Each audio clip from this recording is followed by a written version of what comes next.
Kapamilya singer magiging judge sa Kapuso program. Kamakailan ay lumabas sa isang kapamilya page si Yang Constantino na iiwan na di umanong Kapamilya Network. Ito kaya ang dahilan kung bakit matagal-tagal na ngang hindi napapanood si Yang sa ABS-CBN. At maging sa ASAP natin to at It's Showtime bilang hurado ay hindi na rin lumalabas ang singer. Hindi naman bago sa mga kapamilya ang mapanood na ngayon sa GMA Network lalo na at nagkaroon na ng kontrata ang ABS-CBN at GMA sa kanilang mga collaboration.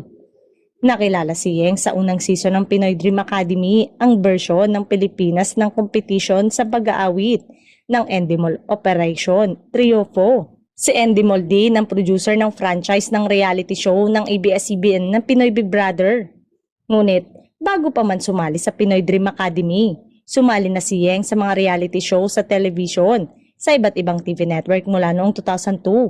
Kabilang dito ang IBC 13 at ang Star for a Night ng Viva at ang Starstruck ng GMA7 at maraming reality show pag-amin pa ng singer. Siguro hindi alam ng marami, nag-audition ako sa Star for a Night kung saan nang galing si Miss Sara Hieronimo, Star in a Million kung saan galing si Eric Santos, Starstruck, Star Circle Quest.